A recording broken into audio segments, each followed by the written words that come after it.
Hello students, आज हम class 10 की साइंस की वर्कशीट नंबर 42A कर रहे हैं। ये 8 नवंबर के लिए आई है। इसमें हम रिवीजन कर रहे हैं चैप्टर 1 का और चैप्टर 2 का, रासायनिक अभिक्रिया एवं समीकरण व अम्ल, क्षार और लवण। चलिए बच्चों शुरू करते हैं।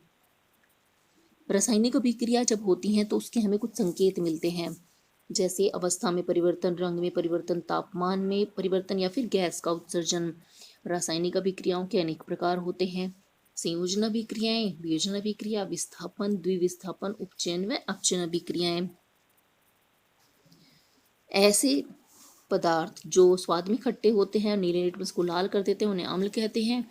ऐसे पदार्थ जो स्वाद में कड़वे होते हैं और लाल लिटमस को नीला कर देते हैं, उन्हें क्षार कहते हैं।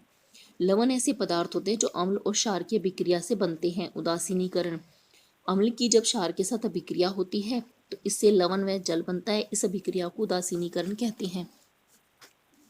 पार्ट 2 में हम कुछ मुख्य रसायनों के बारे में पढ़ते हैं, जैसे कि सोडियम हाइड्रोक्साइड NaOH, विरंजक चूर्ण, calcium oxychloride CaOCl2, baking soda, sodium hydrogen carbonate NaHCO3, धावन सोडा यानी कि कपड़े धोने का soda Na2CO3.10H2O, plaster of Paris CaSO4.12H2O। आइए अभ्यास करें। अब इससे संबंधित कुछ प्रश्न दिए गए हैं।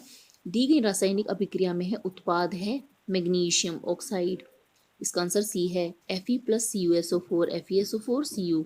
उपरोक्त रासायनिक अभिक्रिया डैश अभिक्रिया का उदाहरण है। यह अभिक्रिया विस्थापन का उदाहरण है क्योंकि आयरन ने यहाँ पर कॉपर को विस्थापित कर दिया है। प्रश्न 3, calcium oxide plus carbon dioxide gives CaCO3। उपरोक्त रासायनिक समीकरण डैश अभिक्रिया का उदाहरण है। यह संयोजन का उदाहरण है क्योंकि ये दोनों जुड़कर एक उत्पाद उत्पन्न कर रहे हैं। कारण बताइए। सूर्य के प्रकाश में सफेद सिल्वर क्लोराइड दूसरे रंग का हो जाता है। सूर्य के प्रकाश में जब हम सिल्वर क्लोराइड को रखते हैं तो इसमें वियोजन हो जाता है, जिसे हम प्रकाशीय वियोजन कहते हैं।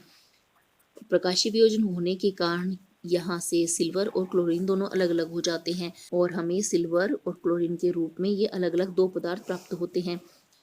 क्योंकि सिल्वर का रंग धूसर होता है, इसीलिए हमें पदार्थ में उत्पाद के रूप में दूसरे रंग का सिल्वर मिलता है।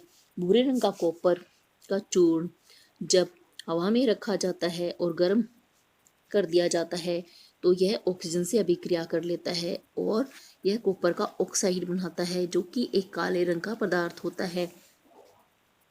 तो कॉपर ऑक्साइड बनने के कारण काले रंग का पदार्थ बना। भूरे रंग का कॉपर का चूर्ण हवा में गर्म करने पर काले रंग का पदार्थ बन जाता है कॉपर ऑक्साइड के बनने के कारण।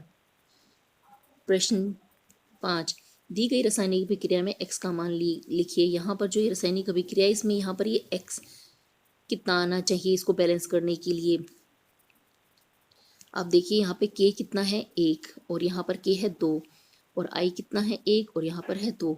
इसका मतलब इसके लिए एक x का मान 2 होना चाहिए, जिससे यह संतुलित हो जाएगी। बेकिंग सोडा का सूत्र है NaHCO3 sodium hydrogen carbonate. Plaster of Paris क्या है, जिप्सम से यह कैसे प्राप्त होता है। प्लास्टर ऑफ पेरिस को हम POP कहते हैं। यह जिप्सम से प्राप्त करने के लिए जिप्सम को हमें गर्म करने की आवश्यकता होती है। इसे 373 केल्विन पर जब हम गर्म करते हैं तो इसमें से जल अलग हो जाता है और ½ H2O रह जाता है और इस प्रकार POP का निर्माण होता है। चूने के पानी में CO2 प्रवाहित करने पर वह दूधिया रंग का हो जाता है और अधिक मात्रा में प्रवाहित करने पर वह रंगहीन होता है। इस अभिक्रिया का रासायनिक समीकरण लिखिए। इस रासायनिक अभिक्रिया के रासायनिक समीकरण के लिए चूने के पानी के सूत्र को लिखेंगे, फिर इसमें से हम कार्बन डाइऑक्साइड को प्रवाहित करेंगे तो इससे CaCO3 का निर्माण होगा, साथ में जल का निर्माण होगा। यह CaCO3 श्वेत रंग का होता है और जल में अघुलनशील होता है, इसीलिए चूने का पानी दूधिया हो जाता है। अब यदि इसके अंदर और भी कार्बन डाइऑक्साइड प्रवाहित कर दी जाए तो ये सभी मिलकर एक नया पदार्थ बनाते हैं, कैल्शियम हाइड्रोजन कार्बोनेट। यह जल में घुलनशील होता है, इसलिए हमें रंगहीन पदार्थ प्राप्त होता है। आज की वर्कशीट में बच्चों में इतना ही करना है। अब जल्द ही नेक्स्ट वर्कशीट के सॉल्यूशन के साथ मिलेंगे।